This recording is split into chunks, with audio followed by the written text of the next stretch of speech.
Hello, everyone. Welcome to today's developer coaching webinar. My name is Tara Van Cleve, and I'm part of the database organization here at Oracle. So today we're excited to show you how you can bring generative AI to your enterprise data using Oracle Database 23 AI. And I'd also like to note that we are recording the webinar and you'll receive the replay via the same email that you registered with after the event concludes. If you have any questions, we've enabled the Q&A section of the Zoom and we'll answer throughout the hour as well as leave some time at the end for any remaining open questions. Today's webinar will be presented by Sushma Papu, Staff Cloud Engineer, and we're also joined by Mayank Kakani, Senior Cloud Architect, and he'll be helping with questions today. So with that, I will turn it over to Sushma. Sushma, take it away. Good morning, good evening, everybody. As Tara has introduced, let's get ahead with the agenda today. Uh, Today we will walk you through the concept, architecture, and a hands-on demo of how RAG, that is your Oracle 23 AI, which is going to be the RAG source, gets integrated to OCI GenAI to build your impactful business application, right? So in the agenda today, I'll just give you an overview of what 23AI holds, what are its capabilities, and then take you through the solution architecture, like how the architecture has built, how we built this solution. And then I will go ahead with with showing you the demo of how we implemented these steps. And then finally, I'll just show you how the visualization of all of it of this application happens. With this, let's get started. Let's look at some of the capabilities of 23 AI. So 23 AI is the latest innovation that actually transformed the autonomous database into a AI native platform. So it means that you're actually merging your traditional relational capabilities with a modern AI workflows. So this database, it's no longer just a database, but it's a platform that actually understands, embeds reasons, and integrates with the LLMs natively. In 23 AI, in the 23 AI, we have native vector supports, right? So we have the support to vectors, so with which the semantic search actually happens. So vectors are nothing but the numeric representation of the data, right? Like documents, be it text or even images. So these vectors are important because this enables the semantic search and the LLM integration directly into the database, right? So that there is no external search engine or any of the vector store. You don't need it separately. So you can now combine the structured business data and even unstructured data like documents or text inside the same DB itself. So vector search will let it itself act like a search engine, like it is itself a AI search engine. So it allows you to perform semantic similarity searches using SQL, and you can actually retrieve the context of your data, and then you can also augment the question itself using the integration of LLMs into this concept. It's just not vector search. I put this slide because it is very relevant to the use case that I'm going to show it to you today. But it's just not vector search, right? There are so many capabilities that the 23 AI offers. So the capabilities includes Onyx model inference, right? So you can actually have your Onyx models loaded directly, be it from the object storage. You can get that directly and load it into the 23 AI itself. In this way, you're actually running your inference in the data layer itself. And then you can integrate multiple LLMs that are actually on the OCI GenAI service, or you can actually go ahead and try the open search. You can integrate multiple LLMs directly within the 23 AI itself. And you don't need to move your data here and there, right? We don't need to do any ETL data into external GenAI tools or even search engines. The database becomes a RAG engine itself, and in this way it handles text search. It can handle the context building and even prompting. So it's not just about even Gen AI. 23 AI is the first advanced converged database, right? So it supports multiple data types like even graphs, JSON, spatial data, REST APIs. It supports multiple data types, which makes it stand out. And with this, let's get into the architecture diagram that we built on the solution on. This is the architecture. So on the right, you can see that there is an object storage, which from which we are actually using it to bring the uh, embedding model directly into the ADB itself to load the model and create embeddings. And then so all of your data resides in 23 AI ADB. So here, if your data is already in 23 AI, you can directly go ahead and create your embeddings and then move forward with the next steps that I'm going to show. If at all your data is not in the DB and you're targeting that your enterprise data, you want to get that onto 23 AI, then there is a simple way you can load the data into the database. You can use data load option directly from the console itself, and then you can directly load it. Or you can create your database first. You can bring the schema and then load your data into it. The embeddings and all are created in the 23 AI ADB itself. So once the embeddings are ready, so when the user inputs a prompt, right? So when a user asks the question, there is Apex, which is the front end of our architecture. So user enters the question from the Apex, and all of the integration in the backend happens with the 23 AI from Apex. So Apex directly calls the GenAI service, and the user question gets converted into the embeddings with the same embedding model that we used.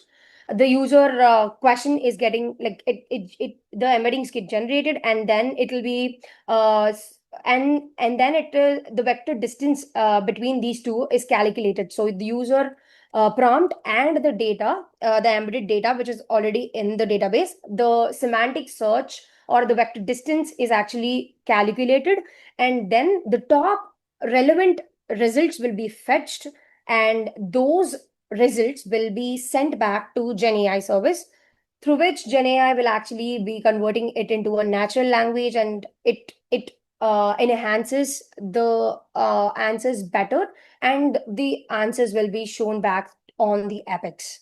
So this is the flow, and this is the architecture of the solution. Let's get into the workflow. Let's see how everything flows. So the entire solution, I've like split them into three phases. You have your prepare phase, ask phase, and act phase. So prepare phase is where you set ready the data, right? You prepare your data, you create your embeddings, you make it ready that so that it communicates with GenAI directly. And once the vectors and all are generated, then it is going to be the task of GenAI, right? So in the that is a prepare phase, and this is where if you have your data already, you will be using it as is, or you can bring the data. You can so for example, if your data is some text or a columnar data, or if you have like a document which is unstructured, you can create embeddings depending on the type of data. You can create, or if it is a document, you can chunk them up, and then you can retrieve the vector search on top of these chunks itself. Or else if it's a text data, you act according to your data, right? You phrase your data. This is where the prepare phase acts like. And then there is an ask phase where the user will actually input, and then how it is actually integrated to GenAI and how GenAI does its magic. And then the act phase is where it's just an addition, where I'm trying to get the insights of the particular data and throw those insights on the Apex. on the portal itself, on the GUI, you will be able to see those insights in a chart format, or even the NLP way of a bot. You can this is the flow. Let me demo this. So this is how it looks, and then if you don't have, oh sorry, let me just go to the this database itself, and then just do this. So this is the console where you can see your database, right? I gave it this name, and then from here you can actually load your worksheet, which I showed it on the next page. And this is where you can do like a data load directly of your data. And let's get started with the demo. Let's see how my data looks like.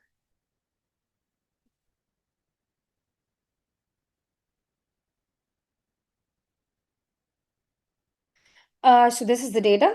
This is the data set. This is a US demographic census data, where it has different names, gender, country, age, along with the health index, credit score.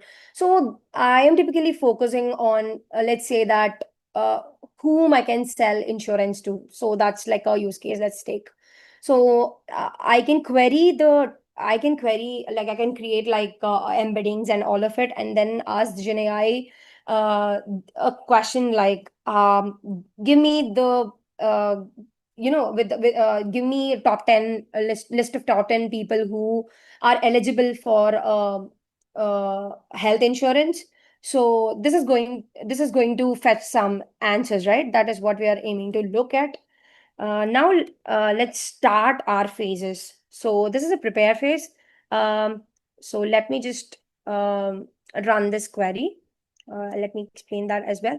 So this is where the first step is you have to grant permission to the external APIs, right? So natively 23 AI, it doesn't have the permission to talk to your external APIs. This is where you can run this query where you are actually opening the ACL, right? Your access control lists are opened for a particular API if you're targeting. I've already run this command. Even if I run it, I get an error say that it is already in the database. So I'm just skipping this. But to have the access to external APIs, you can go ahead and do this.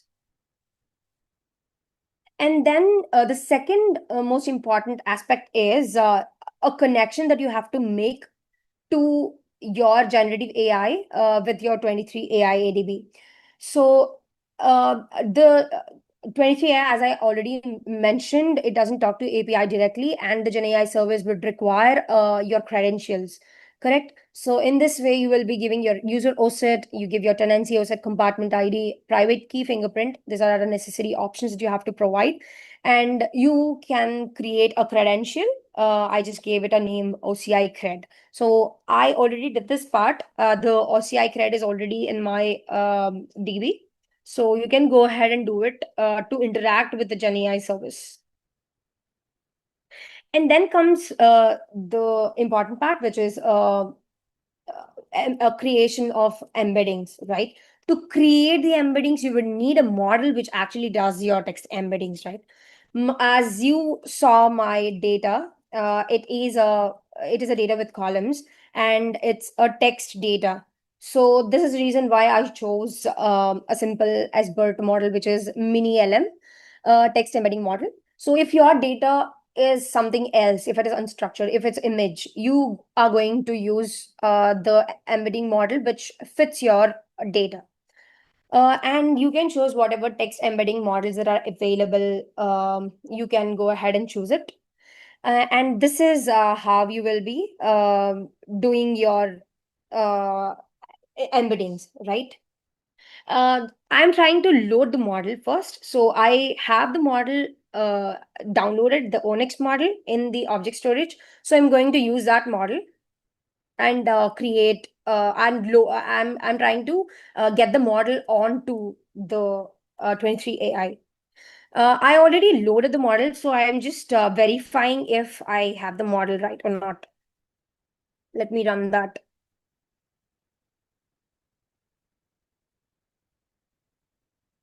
Okay, I have the cred.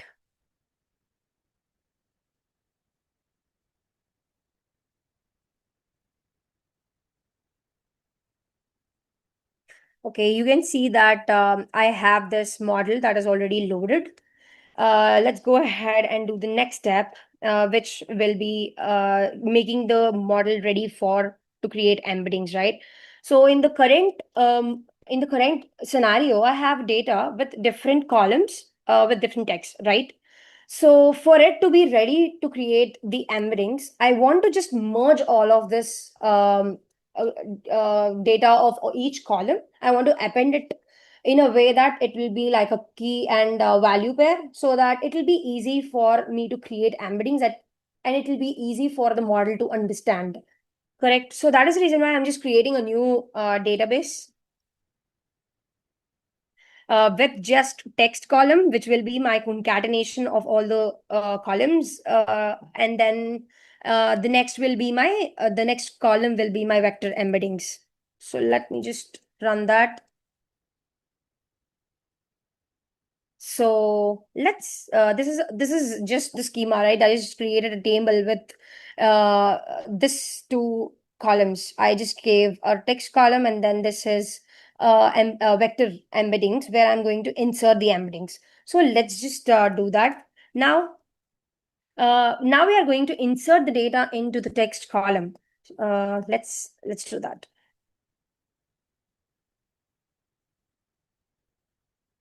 So it says that triple line rows are inserted. Now let's see. And then let's do a select star just to be a check. Data. This is our data now. I'm just giving us a data here. I'm sorry. Oh, I just missed it from.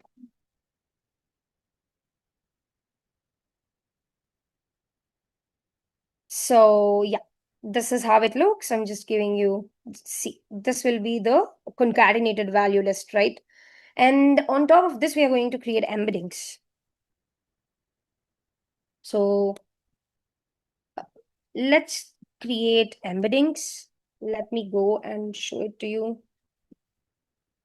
Let's look. So I'm just running this. I'm sorry. Just running this. So I'm going to update this demographic data, and then this is where you're actually creating the embeddings, right? This will take some time because it's going to create embeddings for these many rows. So you are actually creating vector embedding for this doc model. The doc model is nothing but the embedding model that we loaded, right? And using that, we are actually creating embeddings on top of this text column. And then it'll be converted to the vectors, right? Now you will have like a numeric representation of all the list of values. It's taking a while. Give me some time.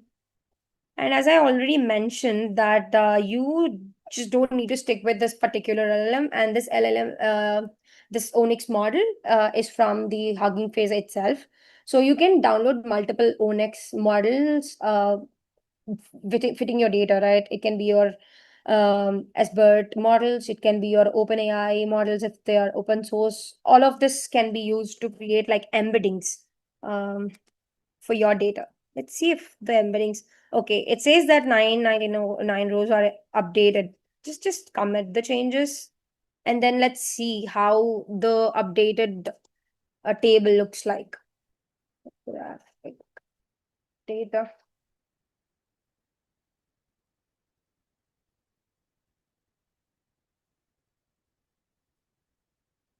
See, then you got like a numeric representation of all of these values, correct? So we are going to use these vector embeddings and then proceed with the next steps. Now that you have your data of embeddings, we'll just move forward to the ask phase. This is where you are going to, the user enters a question. So once the user enters the question, according to the architecture, so once the user asks the question, it's just converted, right? Like the user question itself is converted into embeddings first, and then you calculate a vector distance between the user question and the embeddings of the user question and the embeddings that are already resided in the data. And there will be a semantic, like a cosine similarity search that is going to happen. And the top K relevant results will be fetched. Here I'm just retrieving the first 10 rows. So just let's go ahead and run that.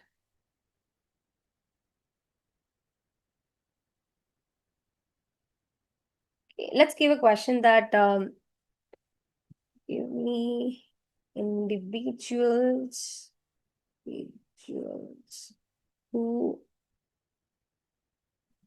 are eligible for insurance with best credit score. So this is a similarity search, right? You just need to give a criteria of you can give your criteria, that is my credit score, right? Depending on the credit score. So it just fetches all the 10 top 10 people with a better credit score. Uh, and this is the question that you are going to send, right? This is the information that you are going to send to the Gen AI, just for it to render it in a better way that it returns, Gen AI returns in an NLP fashion, correct? So you can see that it gives all the top scores of the list of people. Okay, now let's go ahead and run the entire thing, right? Now we are going to invoke Gen AI for it. So let's just go ahead and run this. And I will also take you to the code for this. Okay, you can see that there is some code here, right? So, as our architecture says, so the user is going to ask a question in the prompt, and then from there, the user data, that is the L question, is getting the embeddings are created, and the vector is generated for that particular question. And then you have embeddings and you already have the vectors for it. You just need to calculate the vector. So it is just calculating, 23AI is calculating the vector distance to get the top 10 results, right? And then once the results are here, it just supplies that entire thing. And here is where you're actually using type of model, right? You are giving, so here I'm using a Maverick 4 Meta Llama model. You can go ahead and use Cohere model, Grok, or whatever is available. No, so yeah, you can have the link, or you can have your endpoint and the talking here with the Gen AI. And then you send these parameters to this particular package. And this is how you are going to generate a NLP based text for this entire question. So let's go ahead and run it. Okay. Now let's say that I'm giving just be a subject matter expert, right? And I say that give me individual, okay, give me list of individuals who is eligible for insurance, health insurance, and lives in urban. Okay, this is going to be fetched, and it all depends upon your model, right? You can choose different models based on your data, and how much ever the context length and the number of tokens that you are aiming for. If it's a very big prompt and you want to set a very big context, it all depends on the model, right? Choose your model wisely so that it gives your answers. It fits the answer that you wanted, right? So this is where I give it. Uh, as you, all these individuals are from, it just fetched me the individual names and the location. And these are all from the urban locations. Now, to assess their eligibility for insurance, we need to consider others. Okay, here is the list. And these 8 individuals live in are potentially eligible. So this is the kind of answer that I get after I integrate this with the 23 AI. You can go ahead and run it one more time and ask other questions. Let's say that give me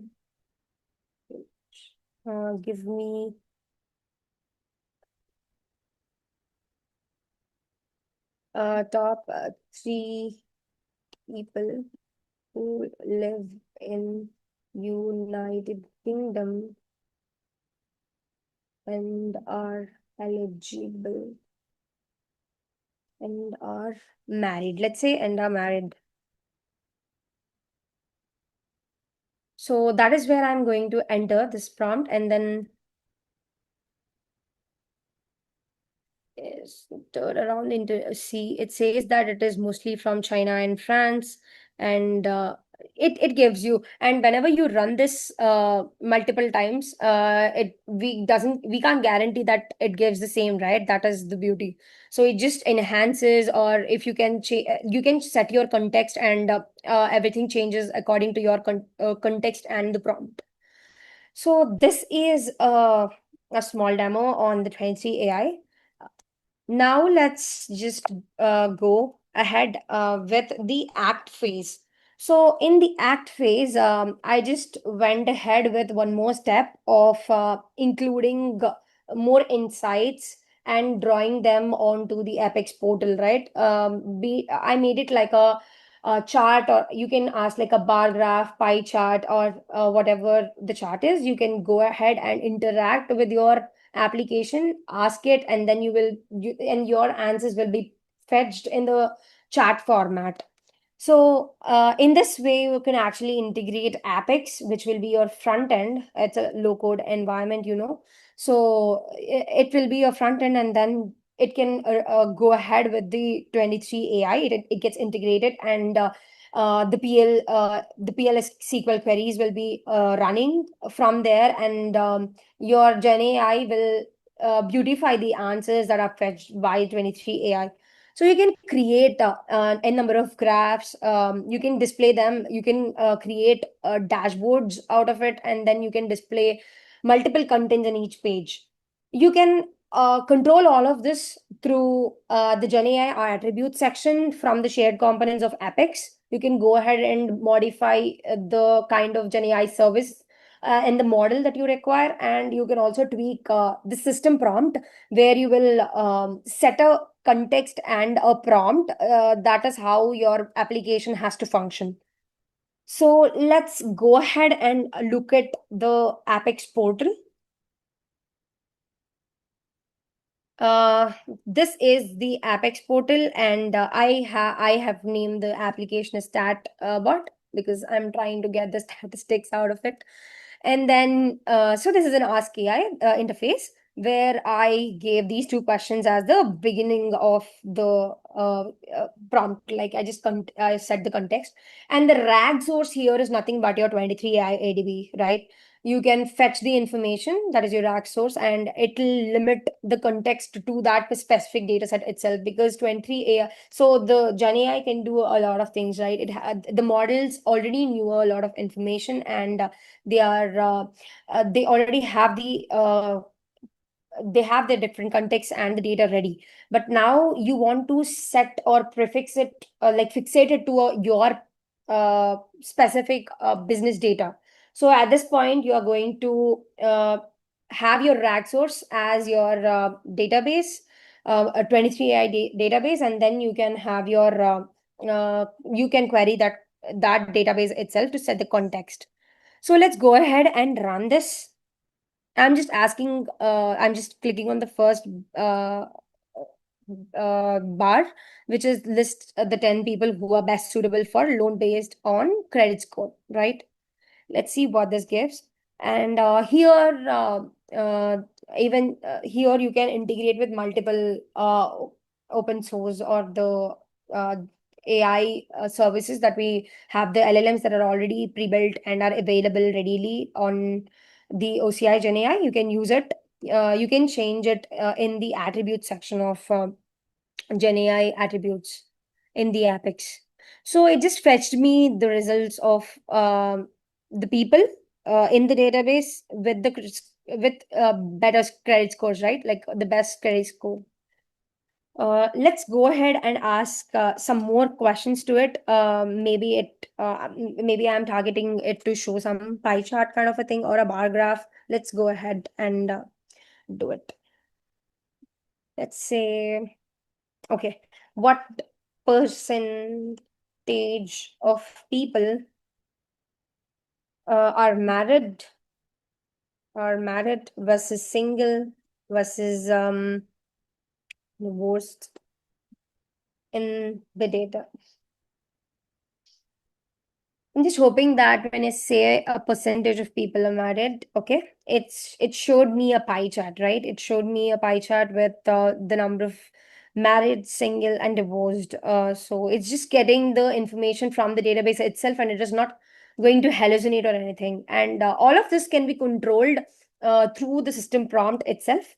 And there is a way that I'm trying to display this in a chart fashion, right? You can use AI JSON objects, like JSON objects which can actually show the charts. You can actually get the answers in a chart fashion. So once the data is fetched, it will be displayed in this fashion. Now let's ask one more, more questions. Give me, oh no, how does marital status vary by age group?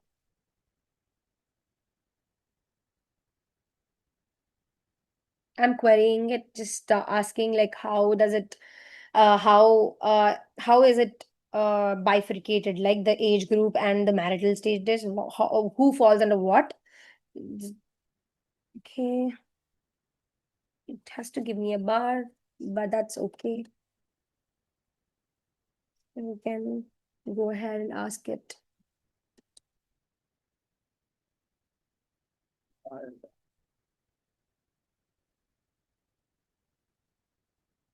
It is actually able to display this, but then the bars are not shown. Let's see.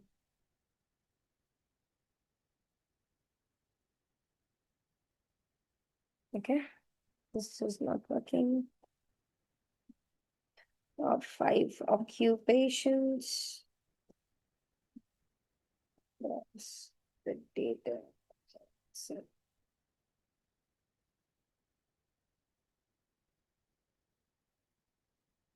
okay.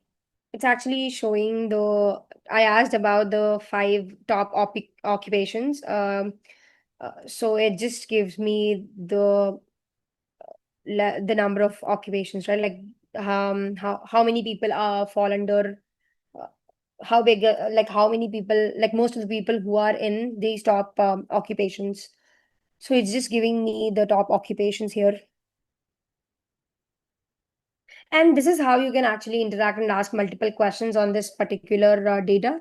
And it all depends on the model first. So the kind of model that you're integrating, and then uh, so the context length of the model matters. So if you're sending, say, 999 data, right, embeddings or 999 rows of the data, your model should be able to handle all this in the context, and then it'll have to publish it. So the length of the prompt also matters. So all of this, like the number of tokens that are actually going into the model, and then what it is, the length that it is going to fetch, all of this matters, and that is the reason why the answers and all vary. And you can tweak a lot of this here. You can do a lot of enhancement. So there is a scope to enhance it in every possible way. Like you can give multiple RAG sources here, maybe like a SQL, a select AI as well. which is another capability of 23AI. You can go ahead and give select AI as the DAX source, and then you can directly do like a NLP of say count of I need a count of the number of rows, or I need a count of females versus males, and it just turns into a SQL query, and then the select AI just runs a SQL query for the NLP, and then it fetches the information, and then you can put that into a graph. So all of this is pretty much possible, and this is what I have in today's demo. So thank you so much.